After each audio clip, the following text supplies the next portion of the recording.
자, 우리 서로 바라보면서 오늘 이렇게 인사 나누었으면 좋겠습니다. 영이신 하나님만을 예배합시다. 시작.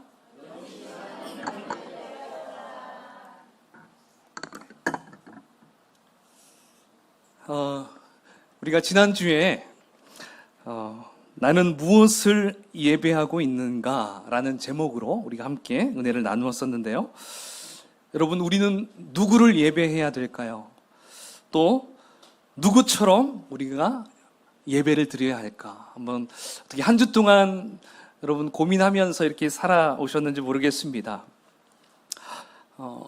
내가 원하는 어떤 신상을 만들어서 그것이 마치 하나님인 양 그 앞에서 열광적으로 예배하는 이스라엘 백성들이 되는 것이 아니라 우리 눈에는 보이지 않지만 뭔가 막연해 보이지만 영이신 하나님을 내가 바라고 믿고 또 친밀한 사귐 속에서 그분을 예배해야 될 줄 믿습니다. 아멘. 예, 바로 만왕의 왕 되신 우리 하나님 아버지를 정말 오늘 모세와 같이 하나님과의 깊은 사귐을 통해서 예배하는 예배자들이 다 되시기를 주의 이름으로 축원을 드리겠습니다. 자, 이제 하나님께서는 이스라엘 백성들의 그 금송아지 우상 숭배로 말미암아 이들을 결코 용서할 수 없을 정도로 진노하셨습니다. 그러나 모세의 지난 시간 첫 번째 중보기도를 통해서 하나님의 진노를 조금은 누그려 드릴 수 있었어요. 자, 그리고 32장, 우리가 오늘은 33장인데요. 우리가 이전 부분을 잠깐 살펴본다면 이제 32장에서 모세는 이제 시내산에서 돌판을 2개 들고 내려옵니다.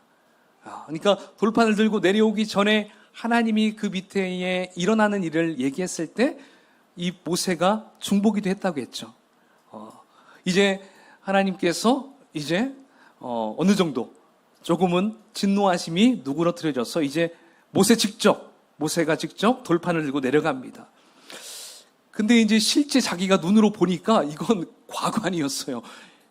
야, 어떻게 이런 참담한 일이 일어날 수 있는가? 이것을 직접 목격하게 되죠. 보니까 이스라엘 백성들이 그 금송아지 앞에서 광란에 춤을 추고 있었고, 그리고 그 앞에서 남녀가 음란한 몸동작을 하고 있는 것을 보게 되었어요.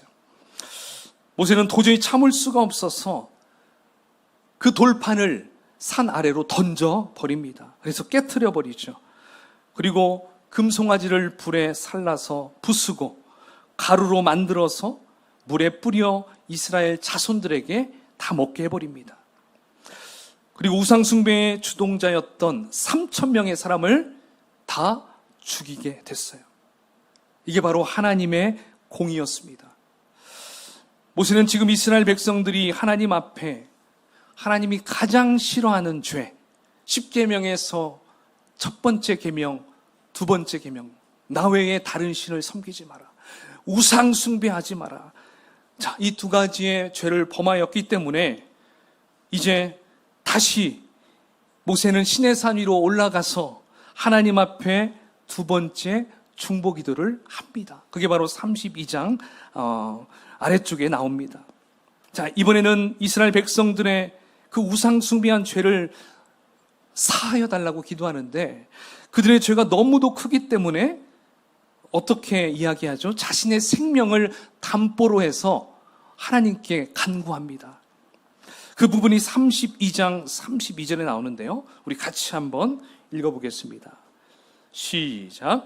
그러나 이제 그들의 죄를 사하시옵소서. 그렇지 아니하시오면 원하건대 주께서 기록하신 책에서 내 이름을 지워버려 주옵소서. 예. 하나님, 내 이름을 지워주면서 저들을 살려주십시오.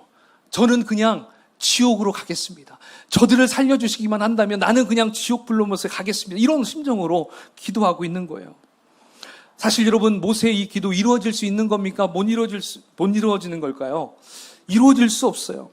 왜냐하면 모세도 하나님 앞에서는 죄인이기 때문에 죄인이 이스라엘 백성을 대신할 수도 없어요.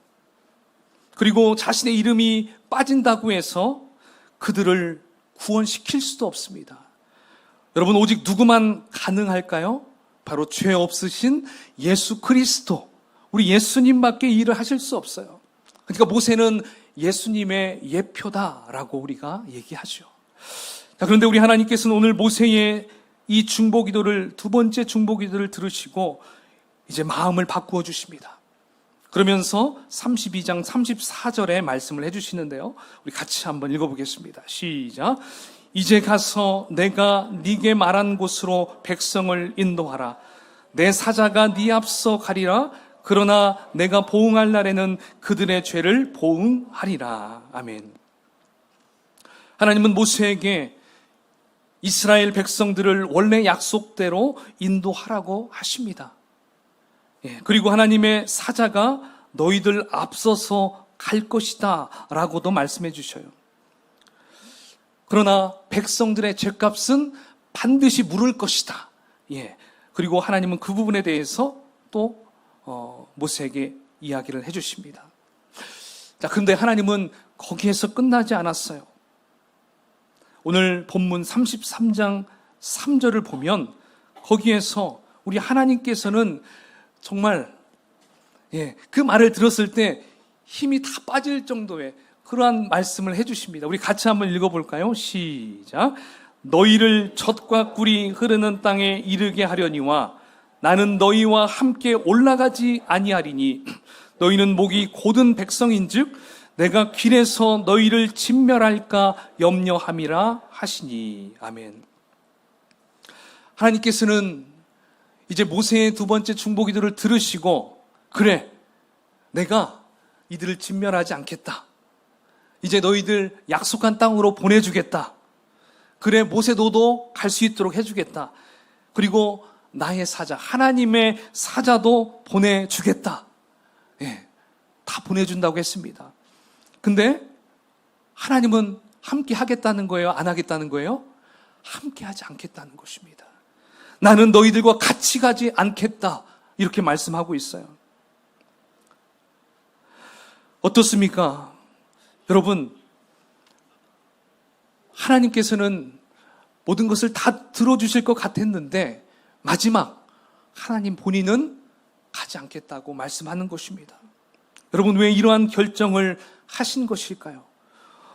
오늘 본문 3절 하반절에 보면 뭐라고 나왔습니까? 한번 볼까요? 너희는 목이 곧은 백성인즉 내가 길에서 너희를 진멸할까 염려함이니라 말씀하셨어요. 여러분, 목이 곧은 백성이기 때문에, 목이 곧은 백성, 뻣뻣한, 목이 뻣뻣하다, 그리고 완고하다. 그래서 지난주 제가 이 부분을 히브리어로 케쉐라고 얘기했었죠. 바로 이스라엘이 이렇다는 것입니다. 황소가 쟁기를 갈지 않게 해서 버티는 거, 꿈쩍도 하지 않는 거. 바로 이스라엘 백성들이 이러한 모습이 또다시 일어날 것이다. 그러면 나는 또다시 이들을 가만 안 둘 것 같다. 지금은 내가 봐줬지만 내가 다시 또 가다 보면 이런 이스라엘 백성들을 보면 이제는 내가 완전히 그들을 끝낼 것 같다. 지금 하나님은 그러한 마음을 이야기하시는 것입니다.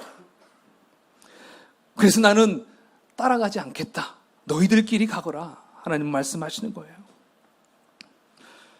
여러분, 하나님과 이스라엘 백성들 간에 분리가 된 것은 결국 무엇 때문이었습니까? 죄. 하나님이 가장 싫어한 그 죄악을 그들이 저질렀기 때문에 하나님은 그들과 도저히 함께 할 수 없었습니다. 바로 이처럼 죄라는 것은 나와 하나님 사이를 분리시킨다는 것입니다. 영적인 불륜인 우상 숭배와 같은 이 무서운 죄를 범하면 하나님의 마음이 다치고, 그리고 거룩하신 하나님과 공존할 수 없기 때문에 이제 하나님의 임재가 썰물처럼 그냥 쭉 사라져 버린다는 것입니다. 우리로부터 저 멀리로 물러나게 된다는 것입니다. 하나님의 임재가 물러가게 되면 하나님의 인도하심도 떠나게 되고요, 그분의 지혜도 떠나게 되고요, 그분의 능력도 떠나게 되고요, 그분의 축복도 떠나게 되고 그분의 보호하심도 싹 다 떠나가게 된다는 것입니다. 여러분, 얼마나 무섭겠습니까? 영적으로도 완전히 무기력해지기 때문에 그 순간 마귀의 밥이 되어버린다는 것입니다.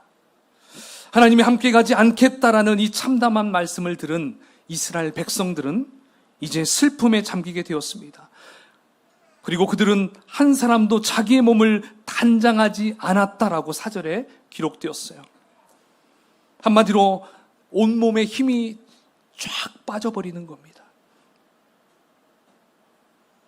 여러분, 그래도 이스라엘 백성들은 애굽에서 출애굽할 때 밤에는 불기둥, 낮에는 구름기둥으로 보호하시는 하나님을 경험했어요. 싫든 좋든 하나님은 늘 그들과 함께 동행했어요. 하나님의 임재를 이들도 경험했어요. 그런데 이제는 더 이상 하나님의 임재가 없다는 것입니다.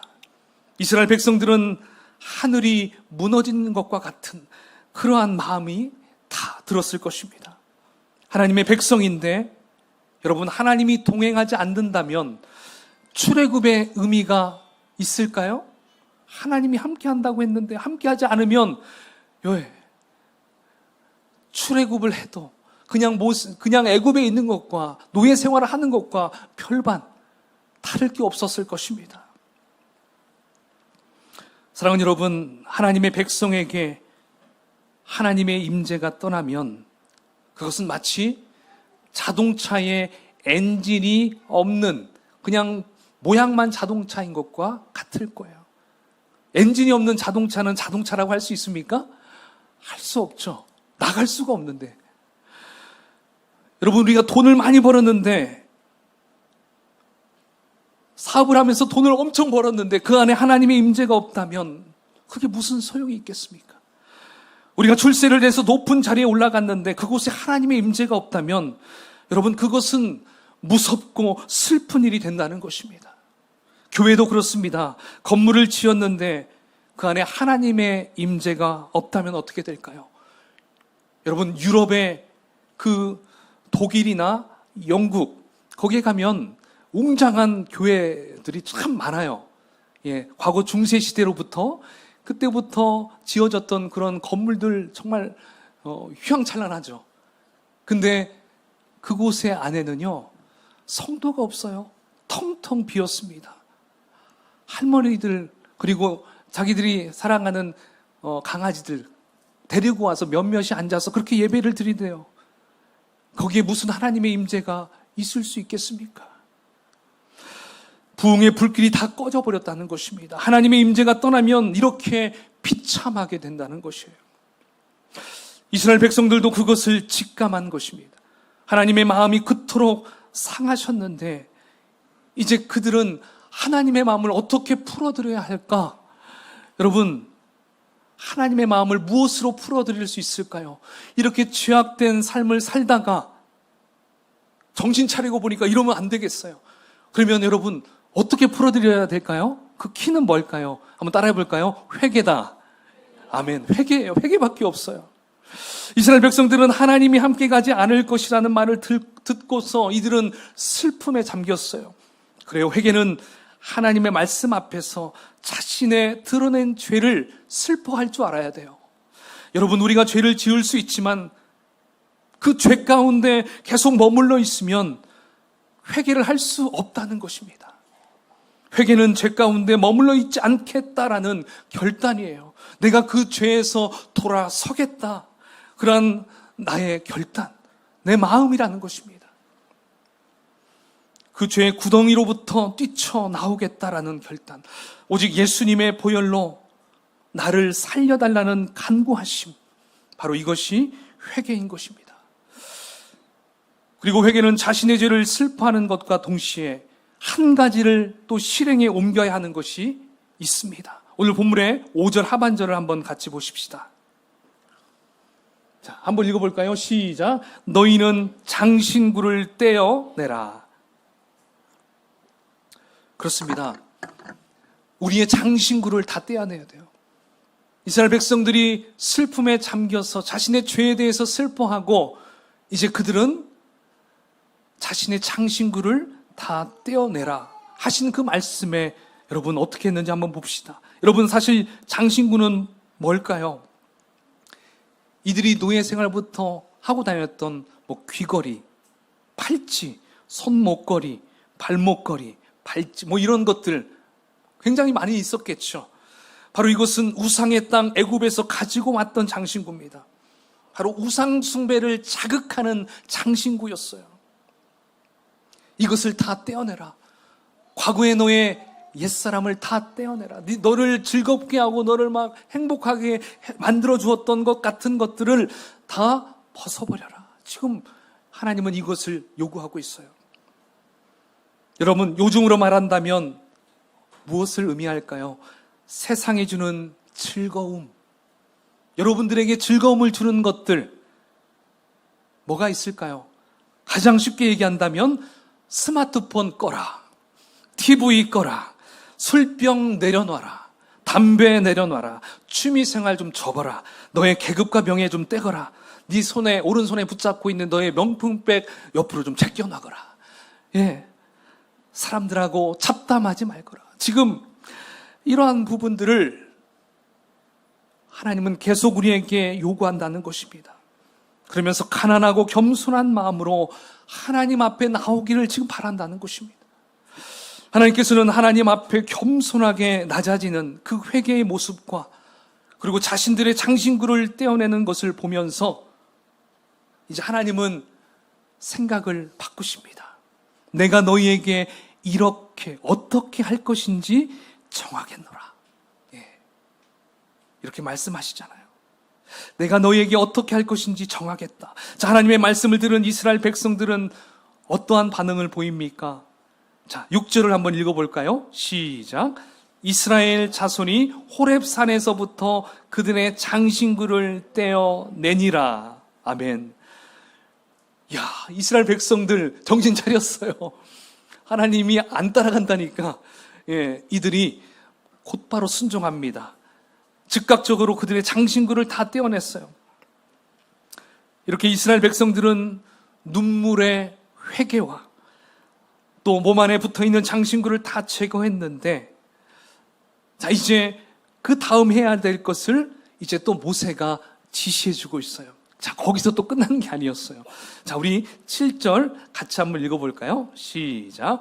모세가 항상 장막을 취하여 진 밖에 쳐서 진과 멀리 떠나게 하고 회막이라 이름하니 여호와를 앙무하는 자는 다 진 바깥 회막으로 나아가며. 아멘. 자, 지금 모세가 그 백성들에게 지시한 것이 무엇입니까? 진 밖에 있는 회막 쪽으로 다 가게 합니다. 여기서 말하는 회막은요, 모세의 장막, 그러니까 하나님께서 디자인해 주신 그 장막이 만들어지기 전에 있었던 하나의 마치 천막이라고 보면 돼요. 임시적으로 만들어 놓은 천막. 그래서 거기에서 모세는 하나님과 늘 함께 하나님 앞에 기도하고 교제했던, 만났던 그런 장소였습니다. 근데 이 회막에서 하나님과 교제하기 위해서는 또 아무나 갈 수가 없었습니다. 어떤 자들이 갈 수 있을까요? 바로 하나님 앞에 회개한 자들, 그리고 하나님을 앙무하는 자들이 들어갈 수 있습니다. 쉽게 그냥 갈 수 있는 곳이 아니에요. 거룩한 하나님 앞에 깨끗한 성결한 자들이 갈 수가 있어요. 그래서 모세는 이제 이스라엘 백성들이 회개하고 하나님을 사모하고 하나님을 앙무하기 때문에 이제 그 초막으로 가서 하나님과의 관계를 회복하도록 하려는 것이었어요. 그래서 모세는 먼저 자기가 그 회막에 들어가서 하나님과 교제하는 것을 보여줍니다. 자, 그 부분이 9절, 10절인데요. 자, 함께 읽어보겠습니다. 시작. 모세가 회막에 들어갈 때에 구름 기둥이 나려 회막문에 서며 여호와께서 모세와 말씀하시니 모든 백성이 회막문에 구름 기둥이 서 있는 것을 보고 다 일어나 각기 장막문에 서서 예배하며. 아멘. 여러분, 지금 이스라엘 백성들은 무엇을 보고 있나요? 바로 하나님의 임재 속에서 하나님과 교제하고 있는 모세를 보고 있습니다. 이때 어떤 생각이 들었을까요?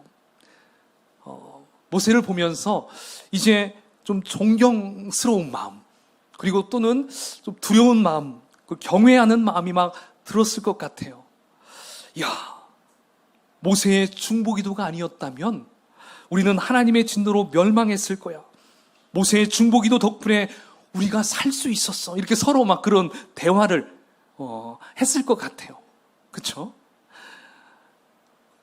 또한 그동안 모세를 영적 지도자로 여기지 않았어요. 예, 그냥 동네 아저씨를 보는 것처럼, 동네 삼촌을 보듯이 그렇게 할 때가 참 많았어요. 그래요. 모세는 존중받지 못했어요. 함부로 대했어요. 그러면서 그들이 우리가 정말 모세에게, 우리 모세 영적인 지도자에게 잘못 대했구나, 또 이러한 마음도 들었을 것입니다. 모세 덕분에 다시 하나님의 백성으로 회복될 수 있었다라는 것을 깨닫게 되었다는 것이죠. 사랑하는 여러분, 이제 이스라엘 백성들은 영적인 군기가 바짝 이렇게 들게 되었어요. 그동안 어떻게 살았습니까? 자기가 하고 싶은 대로 살았어요. 그냥 금송아지 우상을 만들어 놓고 광란의 파티를 벌였던 그들, 망령된 그들이 이제 예배하는 경건한 모습으로 바뀌어 가고 있다는 것입니다. 이처럼 참된 회개는 우리의 예배를 바꾸어 놓는다는 것을 기억하시는 여러분이 되기를 축원합니다. 참된 회개, 백성들의 회개와 회막에서의 예배가 회복됨으로써 이제 하나님의 닫혔던 마음의 문이 점점 열리게 되었습니다. 모세는 이때를 놓치지 않고 다시 세 번째 중보기도를 하기 위해 올라갑니다. 여러분, 무엇을 위한 중보기도일까요? 아직 한 가지가 해결되지 않았어요. 하나님이 동행하시겠다라는 말씀을 안 했어요. 지금 이걸 위해서 세 번째 중보기도의 자리로 다시 시내산으로 올라가는 것입니다. 결국 하나님의 마음을 돌려놓는 것은 백성들의 회개나 정성이 아니었어요. 바로 중보자 모세였습니다. 여러분, 바로 오늘의 중요한 포인트가 여기 있어요. 그것은 중보자 모세를 통해서 우리가 발견할 수 있는 두 가지 중요한 포인트가 있다는 것입니다. 그 첫 번째는요, 이것입니다. 한번 읽어볼까요? 시작. 모세는 하나님이 기뻐하시는 사람이었습니다. 중보자 모세, 그는 하나님의 기쁨이었어요. 오늘 본문 12절에 보면 모세는 하나님이 자신을 부를 때 이런 식으로 불렀다는 것을 말해요. 나는 이름으로도 너를 알고 너도 내 앞에 은총을 입은 자다 라고 하나님이 저를 불러주셨잖아요. 이렇게 이야기합니다. 이것을 영어 성경으로 보면요, 그 앞부분이 이렇게 나왔어요. 자, If you are pleased with me. 자, 이게 뭐예요? 저를 기뻐하시면, 만약 저를 기뻐하신다면, 이렇게 시작하고 있는 것입니다. 그러니까 모세는 하나님이 그토록 기뻐하고 총애하는 사람이었어요. 이렇게 모세가 하나님께 자신을 향한 사랑을, 그 축복의 말을 다시 한번 상기시켜 드리는 그 이유, 나 이런 사람이에요, 이 과시려 하려는 것이 아니에요. 그 위기의 순간에 이스라엘 백성을 향한 진노를 풀어보려는 노력입니다. 하나님께 어떻게든 하나님 좀 같이 함께 동행할 수 있도록 말하려고 지금 모든 방법을 다 동원하는 거예요. 하나님, 저 그렇게 생각하시잖아요. 그렇죠. 이렇게 하는 거예요. 자, 하나님의 기쁨이 되는 모세의 부탁과 기도의 결과 하나님은 어떻게 하셨을까요? 자, 17절을 새 번역본으로 한번 제가 준비해 봤는데요. 우리 한번 같이 읽어보겠습니다. 시작. 주님께서 모세에게 말씀하셨다. 내가 너를 잘 알고 또 너에게 은총을 베풀어서 네가 요청한 이 모든 것을 다 들어주마. 할렐루야. 자, 여러분 보십시오. 하나님께서 모세가 요청한 기도를 들어주시겠다라고 말씀하십니다. 그러니까 이스라엘 백성들의 어떤 정성 때문이 아니라 하나님이 모세를 잘 알고 모세를 사랑하기 때문에, 하나님의 기쁨이기 때문에 모세의 기도를 들어주신 것입니다. 여러분, 우리는 모세를 보면서 누구를 생각할 수 있을까요? 바로 예수님을 생각할 수 있습니다. 하나님께서는 예수님을 가르치시면서 이는 내 사랑하는 자요, 내 기뻐하는 자라. 이렇게 하나님은 소감을 얘기해 주셨었습니다. 사실 우리가 회개를 잘해서 하나님이 우리를 용서해 주시는 것이 아니에요. 하나님께서 우리의 예수님을 너무나 사랑하기 때문에, 그래서 우리가 예수님의 보혈을 의지하면서 기도하면 우리 하나님은 그 예수님을 너무 사랑하시기 때문에 그 예수님의 보혈을 뿌리치지 못하셔서 그 보혈의 충보로 인해서 우리가 용서함을 받는 거예요. 우리가 사실 우리가 아무리 하나님 저 용서해 주세요, 아무리 그렇게 해도 예수님이 빠지면요 결코 용서할 수 없어요. 용서받을 수도 없다는 것, 바로 예수님 때문에, 하나님이 예수님을 너무 사랑하시기 때문에 그 사랑으로 우리의 죄가 용서함을 받는 거예요. 자, 이 용서함을 받은 여러분, 자 이제 두 번째 중보기도의 특징, 중보자의 특징 또 한번 읽어볼까요? 시작. 모세는 끈질기게 하나님을 매달렸습니다. 하나님의 기쁨으로써 하나님의 기도 응답을 받아냈다면, 이제 두 번째는요, 모세는 끈질기게 하나님을 매달렸다는 것입니다. 사실 모세가 시내산에 오르내리면서 이제 세 번째 중보기도에 들어가는 것입니다. 시내산이 그저 앞산에 있는 그냥 살짝 오르막길이 있는 그런 작은 산이 아니잖아요.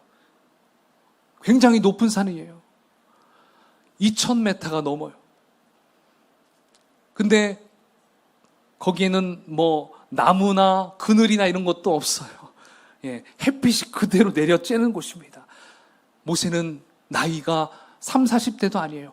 80세예요. 80세.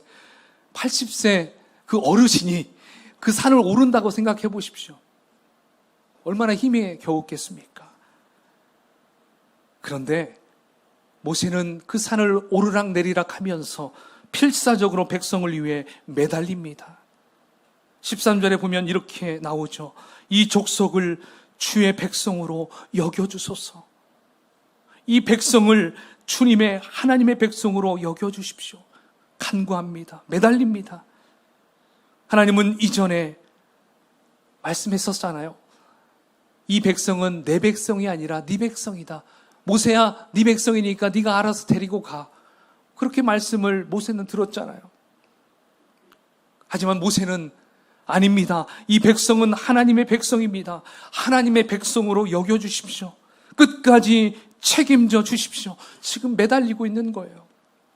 자신의 생명을 걸고 백성을 위해 중보하는 이 모세의 모습, 이 또한 우리는 예수님을 연상할 수가 있습니다. 겟세마네 동산에서 우리를 구원하시기 위해서 땀방울이 핏방울이 되도록 기도하셨던 우리 예수님의 중보 기도, 여러분 아시죠?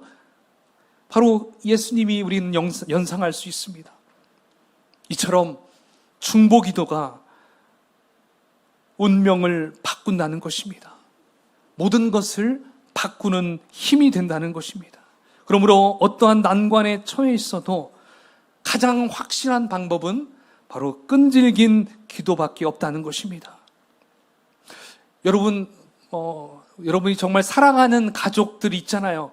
내 자식이 될 수도 있고, 내 배우자, 사랑하는 남편, 아내가 될 수도 있어요. 내 친구가 될 수도 있어요. 근데 그 사람이 어려움에 빠졌을 때 여러분 어떻게 하십니까? 나 몰라라 하십니까? 아니죠. 믿는 여러분들은 당장에 어디로 갑니까? 교회로 가든지 골방으로 가든지 무릎 딱 꿇고 기도하잖아요. 하나님, 내 아들, 내 딸, 내 남편 사랑하는 내 아내 도와주십시오. 좀 건져주십시오. 고쳐주십시오. 이렇게 간구하는 것이 바로 그 사랑하는 사람을 위한 그 마음인 것입니다. 바로 이것이 중보 기도잖아요. 자, 그렇게 하나님 앞에 간구하며 매달릴 때 어떻게 해주실까요? 하나님은 분명히 말씀하셨어요. 시편 91편 15절 함께 읽어보겠습니다. 자, 제가 한번 읽어드리겠습니다. 그가 내게 간구하리니 내가 그에게 응답하리라. 아멘. 그들이 환난 당할 때에 내가 그와 함께하여 그를 건지고 영화롭게 하리라. 무슨 말입니까? 응답해 주겠다. 너의 기도를 내가 응답해 주겠다. 지금 말씀하십니다. 그렇습니다. 하나님은 모세의 그 끈질긴 기도에 응답하여 주셨어요. 14절을 읽어보겠습니다. 14절 시작. 여호와께서 이르시되 내가 친히 가리라. 아멘. 내가 친히 가리라. 하나님께서 모세의 끈질긴 기도에 응답해 주셨어요. 자, 이렇게 중보 기도자인 모세의 두 가지 특징, 이 포인트로 하나님을 응답해 주셨습니다. 그러니까 하나님의 기쁨이 되는 자가 하나님께 끈질기게 기도하면 된다라는 것입니다. 이 두 가지 기억했으면 좋겠어요. 여러분, 우리는 하나님의 기쁨이 되길 소망합니다. 아멘이시죠? 그 하나님의 기쁨 되신 여러분들이 정말 하나님 앞에 대충 기도하지 마시고 끈질기게 매달려 보십시오. 그러면 하나님의 뜻이면 그건 분명히 이루어진다는 것입니다. 바로 그러한 우리가 정말 모세와 같은 그런 중보기도가 되면 참 좋을 것 같습니다. 자, 근데 여러분, 이렇게 하나님께서 그 끈질기게 기도하는 그 모습을 바라볼 때 여러분 좀 때때로는 과연 그렇게 해주실 수 있을까? 좀 그런 의구심도 들 때가 있습니다. 하지만 여러분, 사랑하는 우리 자녀를 두고 한번 생각해 보십시오. 그 자녀가 여러분들의 기쁨이 되기 때문에 여러분에게 끈질기게 막 달라고 해달라고 그렇게 애원했을 때 여러분 어떻게 합니까? 이것이 죄 짓는 일 아니면 대부분 다 해주시죠. 그렇죠? 그 아이들 어렸을 때 우리 청소년들 여기 있는데 여러분들 부모님께 막 애원하고 뭐 해달라고 했을 때 안 해준 적 있어요? 네, 말은 안 하네. 죄가 아닌 것은 부모님들은 본인이 생각할 때 이건 들어줄 수 있는 거 하면 대부분 다 들어줘요. 조금 힘에 겨워도 에이 그래 들어줄게. 그렇게 되는 거예요. 왜요? 이 자녀가 나의 기쁨이니까. 이 자녀는 그냥 내 몸처럼 여겨지니까 너무 사랑하니까 그렇게 할 수 있다는 것입니다. 근데 여러분 부모와 자녀의 관계가 좀 서먹하면 구하는 것도 좀 힘들어요. 맞죠? 관계가 참 좋고 뭐 모든 것을 다 허물 없이 다 얘기할 때는 그 부모님은 그 자녀에게 다 줄 수 있어요. 근데 관계가 뭔가 좀 이상하다 하면 서로 말하기도 힘들어지죠. 그런 것 같아요. 마찬가지인 것 같아요. 우리 하나님의 기쁨이 되면 우리의 중보기도가 어렵지 않아요. 하지만 하나님과의 관계가 뭔가 좀 이렇게 뭐가 이렇게 막혀 있는 것 같다면, 뭔가 내가 하나님의 기쁨이 되지 않는 것 같다면 좀 하나님 앞에 마음껏 이렇게 또 기도하기가 좀 어려울 때가 있죠. 하지만 여러분, 우리 하나님은 우리 인간의 부모의 마음보다 더 넓은 분이에요. 믿으십니까? 우리는 뭔가 좀 기분 안 좋으면 우리 감정이 좀 앞설 때 있잖아요. 하지만 하나님은 그 또한 받아주시고 오시면 언제든지 환영한다는 것입니다.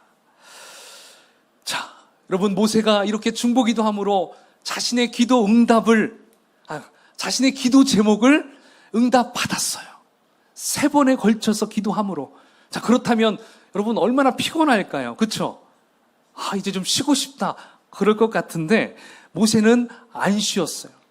오늘 모세는 이스라엘 백성들을 위해서 다 하나님 앞에 간구하고 이제 다 소진되었지만 모세는 한 가지를 하나님께 더 간구하는 걸 볼 수 있어요. 우리 18절 한번 읽어보겠습니다. 시작. 모세가 이르되 원하건대 주의 영광을 내게 보이소서. 아멘. 모세는 하나님으로부터 많은 기도 응답으로 선물을 받았어요. 자, 여기서 참 더 중요한 걸 우리가 찾아볼 수 있어요. 어떤 선물이었습니까? 내가 너와 동행해 줄게. 적들로부터 지켜줄게. 내가 너를 쉬게 해줄게. 내가 이스라엘 백성들을 데리고 함께 가줄게. 이러한 기도 제목들, 그러한 선물들을 하나님으로부터 많이 받았어요. 이 정도면 신앙생활 성공했다고 말할 수 있어요. 더 바랄 것 없다고 얘기할 수 있어요. 그렇죠? 근데 모세는 지금 바로 이 시점에서 한 걸음 더 나아가는 거예요. 뭐예요? 하나님, 주의 영광을 내게 보여주십시오. 여기서 모세가 말하는 하나님의 영광은 무엇일까요? 하나님의 본질, 하나님의 임재 그 자체, 그 하나님 한가운데로 자기가 들어가기를 원한다는 것입니다. 분명히 하나님은 모세에게, 모세야, 너의 기도 응답으로 내가 이런저런 선물을 줄게 라고 했는데, 지금 모세의 대답은 주여 감사합니다마는 저의 관심은 선물이 아닙니다. 저의 선물을 주시는 하나님 자체이십니다. 모세는 지금 이것을 요구하고 있다는 거예요.